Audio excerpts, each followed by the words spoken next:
That was a pump shotgun? Which one's mine? Let's lower it down just a tad. Yours is right. Yeah, that one right there. Okay, there you go. So I'm just checking all the streaming platforms right now. You you go ahead and get your, what's it called, ready? It's ready. Well, don't go yet. So we're Tell just... me when.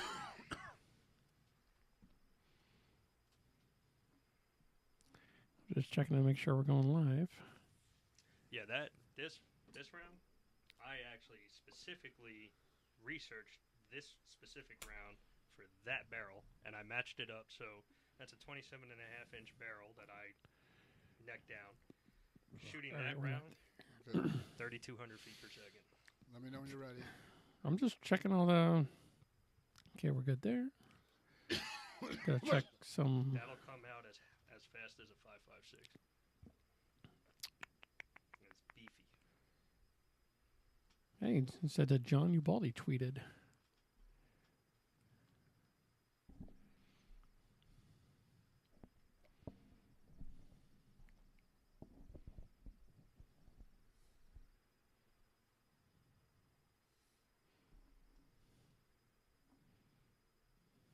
Hold on. There we go.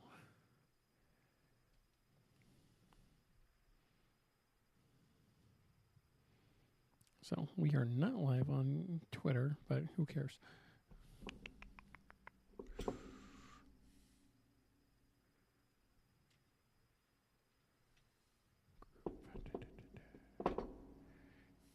So are you ready? Almost ready? I'm ready to go.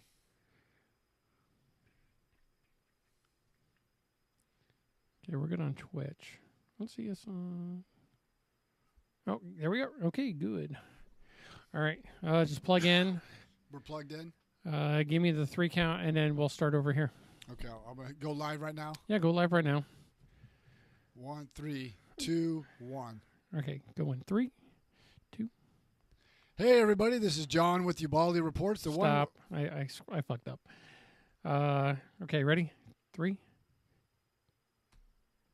Hey, everybody, this is John with Ubaldi Reports, the one website that provides fact, not fiction, on issues facing America, whether on the international stage or domestically. And we got a lot to talk about. With me is my fellow co-host. One is Big Bad Joe Bitts, a retired combat Marine who served in Iraq.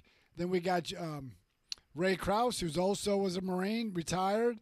And then myself, I served 3 combat tours to both Iraq and Afghanistan, and we're just 3 enlisted Marines talking about what's going on in America, and there's a lot to talk about. And today, it's going to be kind of interesting. There's big news, or at least a lot of pushback coming back on should Joe Biden be the Democratic nominee for president. And you have a lot of liberal publications like the New York Times, Washington Post, want him to declare not to run to give other Democrats a chance to get their campaigns running. So the question is, if it's not Joe Biden, then who? So before we get started, how's it going, Ray? How's it going, Joe? Ray, John? Very good. How are you? No, I'm doing good. Just another day at the office. So before we get into this, I got a question for you. I think I know the answer because you're working that day anyway. Yeah. And we kind of know your work ethic, even though it is really, really, you really have this hard-driven work ethic when it comes to work. But like I got about like 5 pallets of sod coming to the house tomorrow. Oh, Friday you said. Well, no, they're coming tonight or they're coming Thursday, and then we're just going to do this Friday. Would you want to help lay some sod down on Friday? I would, but I work. Oh, okay. Or would you take it? Would you take the Master Guns approach though, like you did when we were moving furniture? How was that? You're just like Supervising. you're supervising. Oh yeah. The most important part of BAMSIS is supervising. You were doing it. Just didn't have your coffee or anything. He can't drink coffee. What are you talking about? Water. There was a Marine when I was in Afghanistan. She got into trouble, so she came to my base because I oversaw her, and I told her I didn't drink. She was like, "Didn't drink?" And then I said, "Well, I don't even drink coffee." And she looked, "What do you mean don't drink coffee? You guys live for it." I was like, how do you function? She just looked at me like, "I heard of people like you. I just never met one." especially in the Marines. We're like, Ray and I just need 2 shots just to start this show. What are you talking about? I know, and they do got their. Got our gears winded up with Jim B. But also on another note, a couple weekends ago, I love history, as Joe knows, and they had a segment on, since you got Jim Beam here, is how this stuff got started. They went back into the right after the Civil War, how Jim Beam and all the cigarettes and how these, it was calling the vices. How did the vices get to where they're going? It was kind of interesting how they had to do things because a lot of that stuff was illegal at the time. Yes. So it was just kind of interesting. But that's kind of a segue into. I did kind of think of you. So I did a long weekend and I went to Disney. And one of the things you have to go to when you're in Disney, especially like the Magic Kingdom, there's one place that you have to go to every single time, and that's the Hall of Presidents. Oh, okay. I call that an air-conditioned ride. And the only reason why I call that an air-conditioned ride is because like when you're out in Disney in July and you're like, I need to chill out and I don't want to wait in the line under the hot-ass sun, I go in the Hall of Presidents. Either that or the Carousel of Progress. So we went in to the Hall of Presidents, and we got to see Joe Biden babble. It was great. But the thing is, they were announcing each and every president. And, cool. Okay, so while they were doing that, I'm going, John knows every single one of these people like it's the back of his hand. So Well, because when I was a kid, I had a book of all the U.S. presidents up at that time. I went from Washington to Nixon. And I used to read that every night before I went to bed. I would memorize every president, what they did and what they didn't do. I'm a little fuzzy on a couple periods, but I can probably name most of them. Most of them. I can go almost 99.9% of the president I can get. I would have guessed Eisenhower, actually. Thanks. You troll. Yeah, so, kind of going into the current as when it comes to why is Joe Biden going to step down when it comes to this, or is he just going to like maintain the course and not vary? Well, I think the problem is a lot of the enablers that enabled him to get in, I think they did it for two reasons. One, they defeated Donald Trump.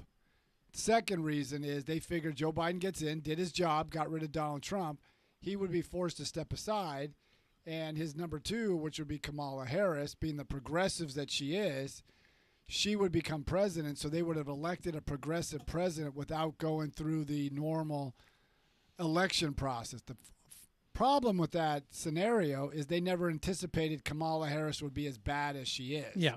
So right now they're stuck with him.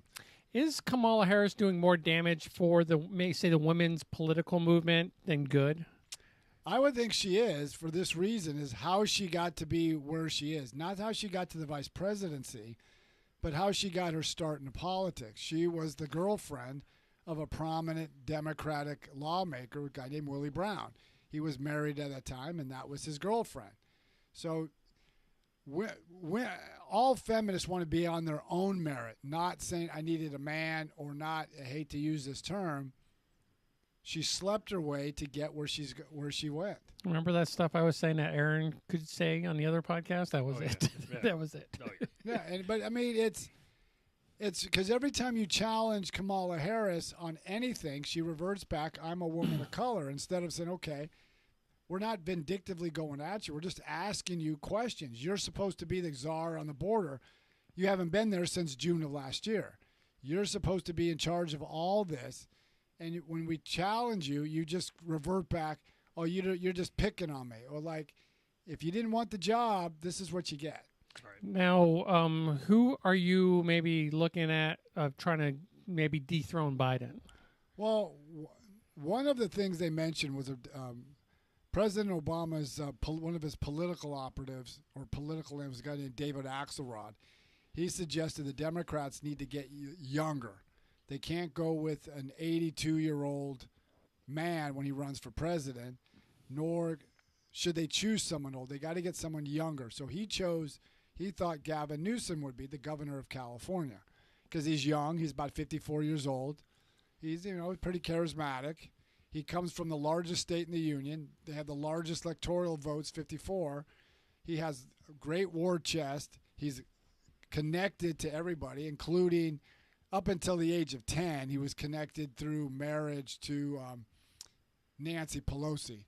And then when I think his mother or somebody got divorced, that ended that line. But he has connections to the Pelosi's, the Gettys, all this wealthy. But there are negative things, and we all know what California's like. Right. So it could be up in the air. Now they're floating Pete Buttigieg. Could be a candidate. But I think they're not. I think the one thing they're failing is it's not that they have anything against Joe Biden. They think he's not doing what he needs to do. His Democratic policies are now full display, and they're not working. Mm-hmm. So, but he also kind of showed a little elitism during the COVID, the pandemic, with keeping his kids in school while everybody else's was on in person. Well, not in person.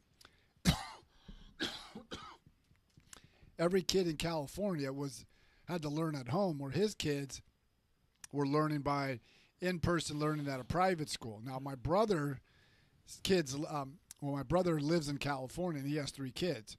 2 have special needs. One is dyslexic, one is a Down syndrome. They need in-person learning. So when I told him that, he was just enraged. I go, oh, my kids have to learn at home. But he said, I'm a Zoom parent, when that was a bold-faced lie. Mm-hmm.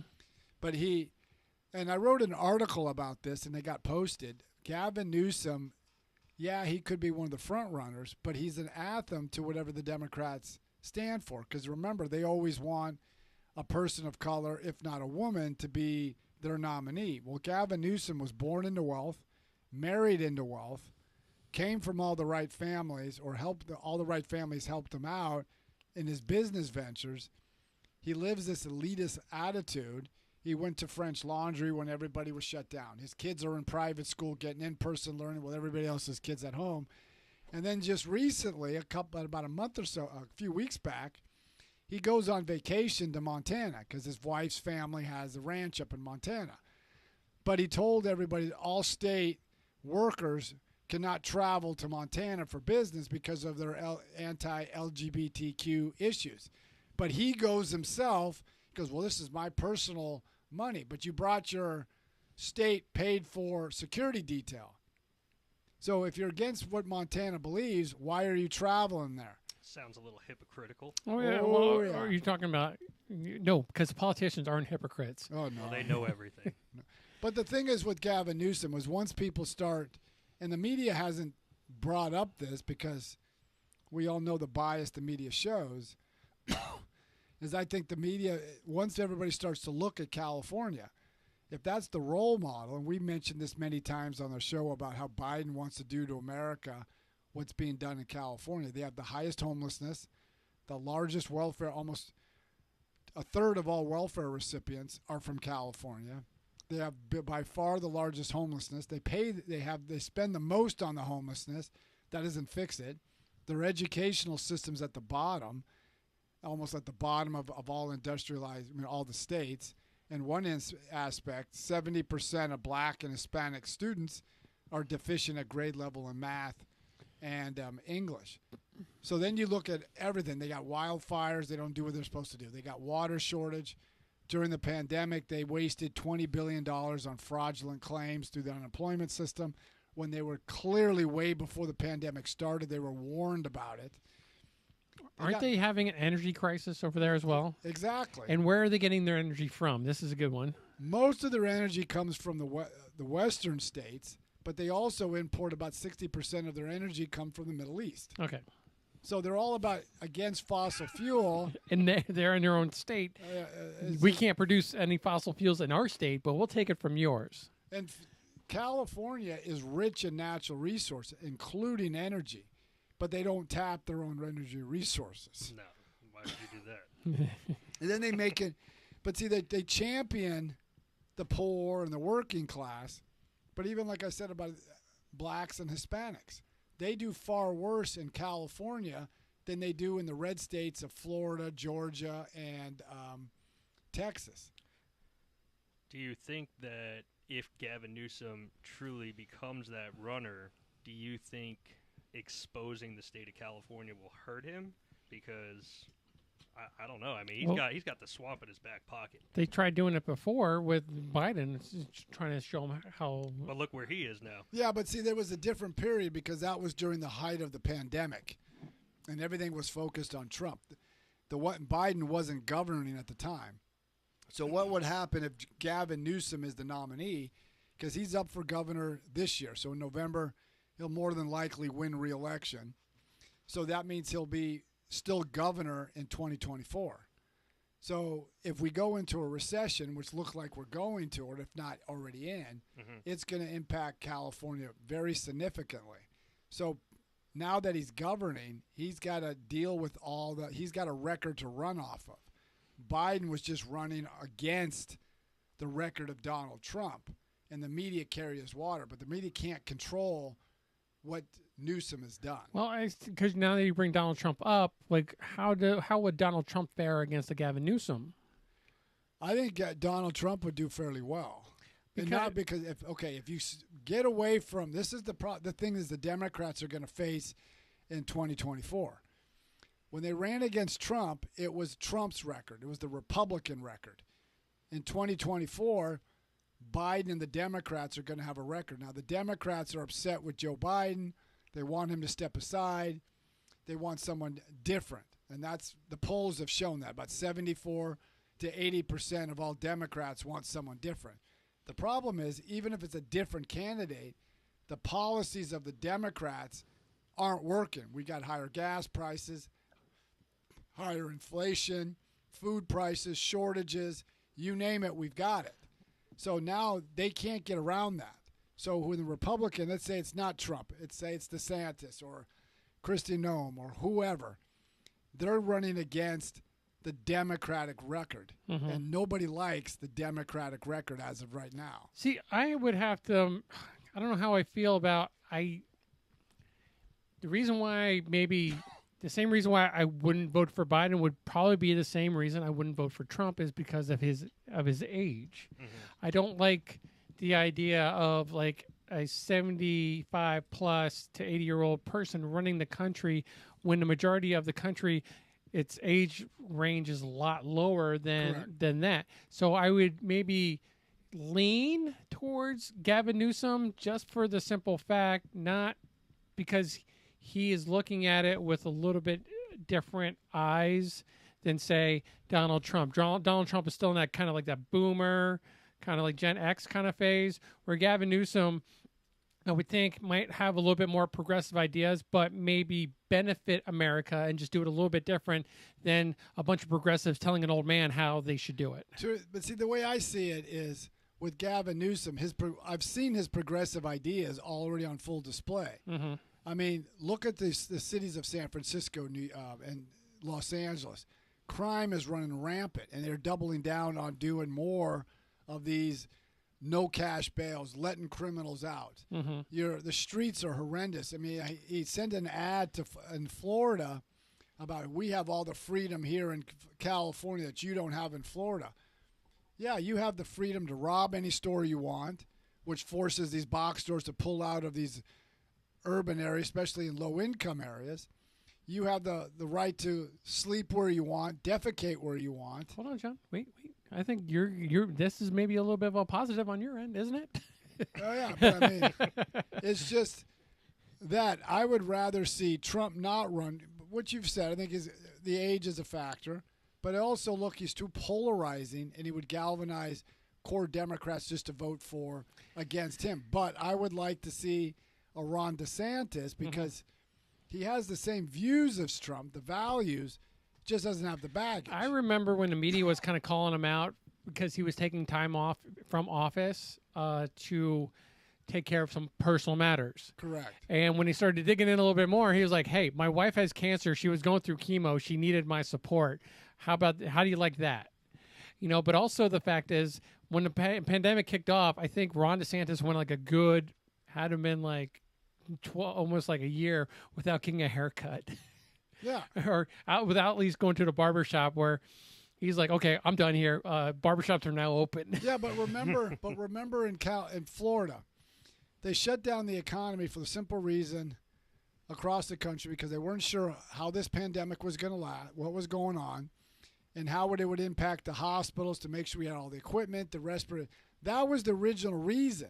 But then once we found out it wasn't going to do what it stated it was going to do, and within 2 weeks, the economy started open. You had to wear masks when you went to restaurants, except when you ate.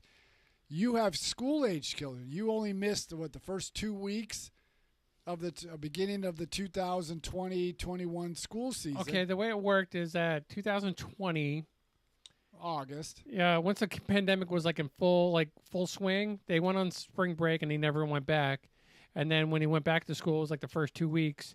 So they missed, I mean, maybe like 2-3 months total, but not anywhere compared to. Well, California was like my brothers. They were homeschooling at their home for a year and a half. Yeah, and I mean they're now a year and a half behind. And then it's worse for the ethnic minorities who everybody claims to want to help.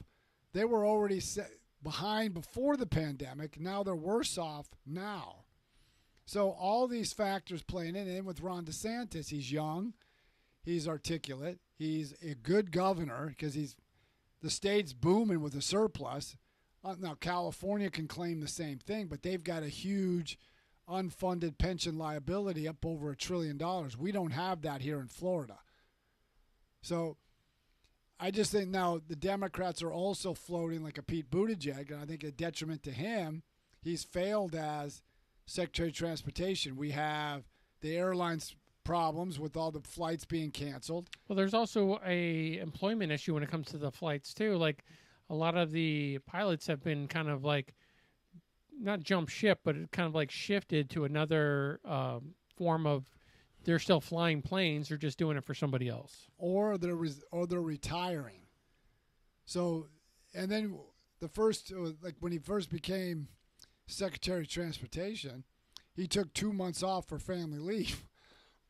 Now, I don't begrudge anybody from taking family leave, but when you're in a key billet during the middle of a pandemic, I don't expect you to take time off. If you knew you were going to adopt 2 children, then maybe you should have declined to be the transportation secretary, and he didn't do that. So then you look at the baby formula shortage. He's responsible. We still have that. That hasn't gone away. It hasn't, but it's like media is complicit to saying, we're not going to talk about this as much. And that's what I wish the media would hold the Democrats and Joe Biden accountable, or at least press them on stuff. Like right now when they're parsing the words of what is a recession and what's not, Joe Biden, I mean, the media is using the same talking points. So I wish we'd have the same.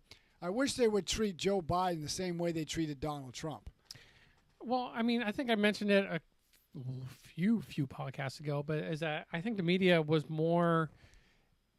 It was helping. Well, in a sense, they were inadvertently helping Trump more by exposing everything that was going on, because as soon as something happened, Trump, being the businessman he was like, okay, well, I'm going to fix this. I'm going to fix that. I'm going to do this. I'm going to do that. With the media not bringing that, all the stuff that's going on to Biden's attention, whether it's his staff or whether it's the media in general, or even like just challenging him on it, he is just idly going by like, oh, I'm the best president in the world. He's the best president in the world to himself. Well, the one thing that's being exposed now is because once he got kicked off Twitter, now you just look at his record, and people aren't liking the record of Joe Biden. Because I mean, people got to remember, most of America hates politics. We've always hated from the time our country was founded. We despise politicians. We look at, I don't care if you're Republican, Democrat, belong to the Whig Party, or Federalist, whoever you are. Anytime someone says they're going to run for politics or run in politics, we look at them like you're a used car salesman. Yep.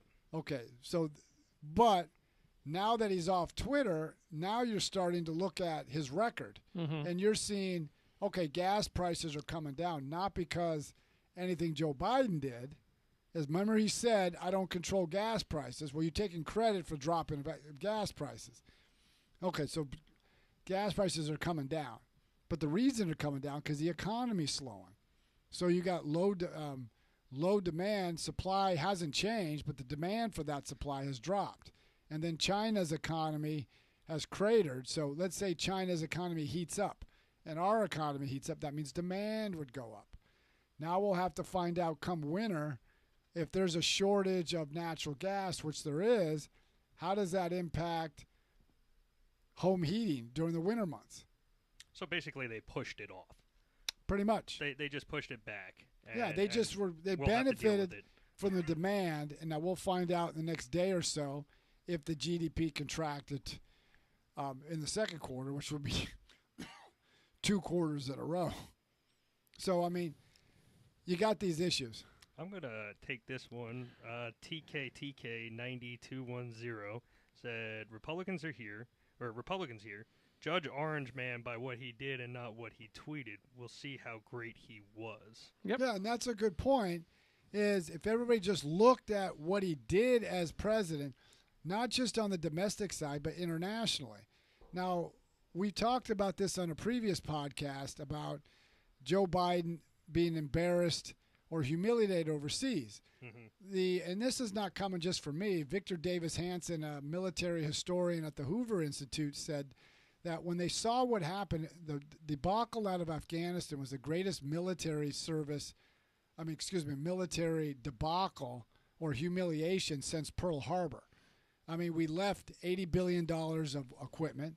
We left Americans and our allies behind. We didn't even coordinate with our allies. And I'm talking our European allies. So they saw that and they go, well, if you can abandon that, what chance do we have? And then you saw what happened in Saudi Arabia, how he was just embarrassed. And he like in Ukraine, he arms the Ukrainians, and I supported what he was doing there initially. But I mean, before that, I go, why didn't you do this way in advance? Maybe you could have stopped the war. But he's just given them enough, but not enough to do the job or to finish it. Before I get into this, check out that Taliban hot mixtape video that they dropped with all of our stuff. TK also said, Dems have President, House, and Senate. Dems getting what they want, all lip service.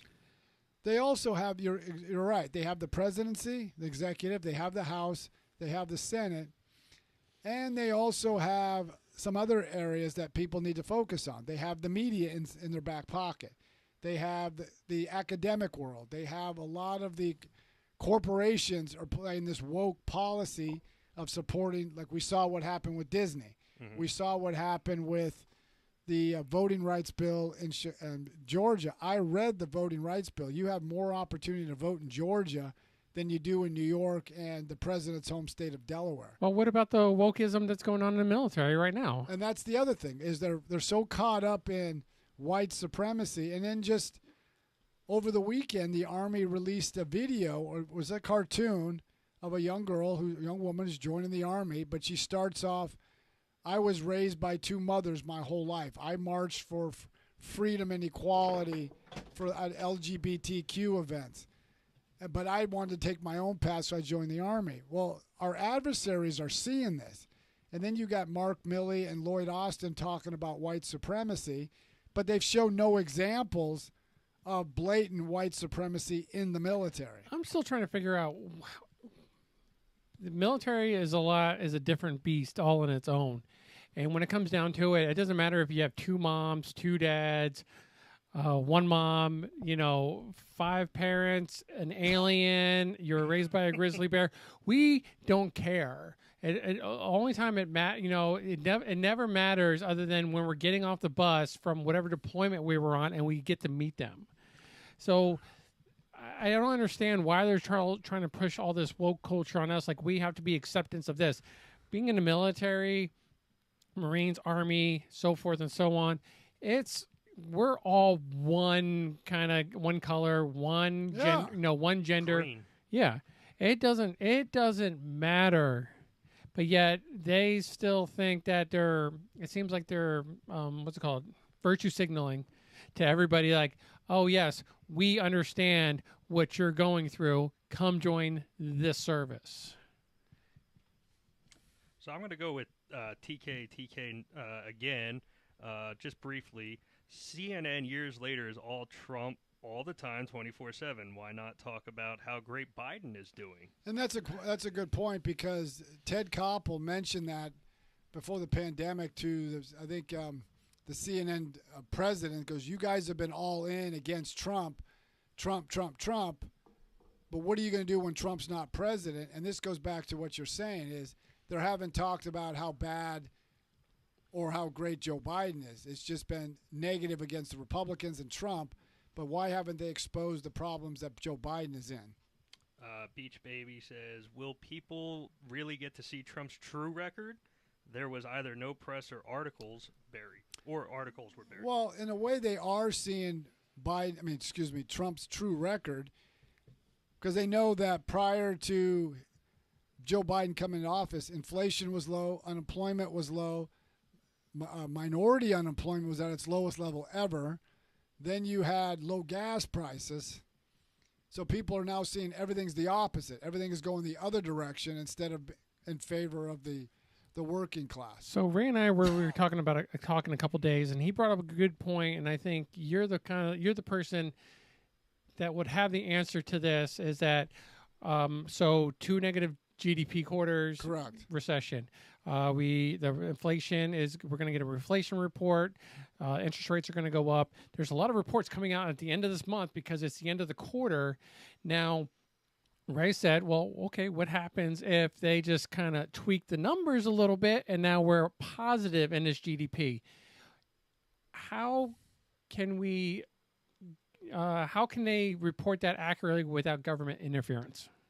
And that's a good question. They could tweak the numbers because it comes out from the Department of Commerce, but there are also other agencies like the Federal Reserve of Atlanta said there was going to be a contraction of 1.6%. But the one thing that did President George H.W. Bush in 92, we were coming out of the recession, but the perception is we were still mired in it. Mm-hmm. So perception is everything. I mean, the government can say everything they want, and right now the trust in our governmental institutions, including the military, is at its lowest level. So right now, I mean, everybody I talk to, and like I said, I'm not saying this in a vacuum because I'm facing it myself. Yeah. Everybody I talk to, they're facing inflation, higher food prices, higher gas prices, and everything costs more. Everybody pays more in rent, more on mortgages. They can't get a house. So they're facing this. That's what they're seeing. So if government or President Biden says we don't see a recession coming, it goes on deaf ears because no one believes them anymore because they said inflation was transitory, and it wasn't. So I want to kind of put your integrity to the test. And just real quick before we take off. But, okay, so this show is looking for a sponsor. So if you'd like to sponsor, just go ahead and email John at, ubaldireports.com. Well, we'll get into that in a minute. But say the Republican Party says, John, we like what you're saying. We'll pay you to promote the Republican Party for this upcoming election until 2024. What would you tell them? No. Even though you're sleeping on the couch, John. Nope. You're paycheck to paycheck. Yep. Your car needs some service. Yep. You going to take that money? Nope. All right. Why not? The reason is, even though I lean center right, I have conservative values. I think it would go against, which I try to follow as best I can, the Society for Professional Journalists Ethics Code. And the 4th paragraph, it says, is be impartial. Don't be seen as favoring one side over the other. Even though I believe in certain beliefs, if I take the money, then I'm seen as I'm partial to the one party against the other. If I'm covering both sides, I have got to be impartial as best I can. All right.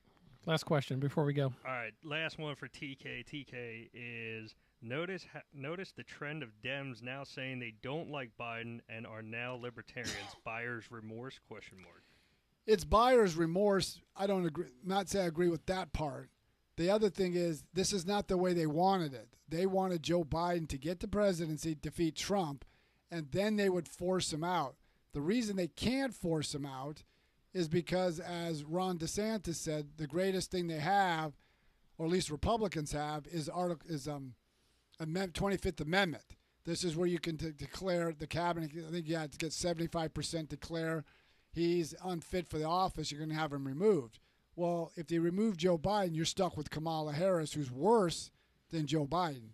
But this is Democratic policies that doesn't work. And now they're going to face the wrath of voters, and they're trying to get ahead of it. But they know their policies they pushed. Every Democrat in the House and the Senate supported this.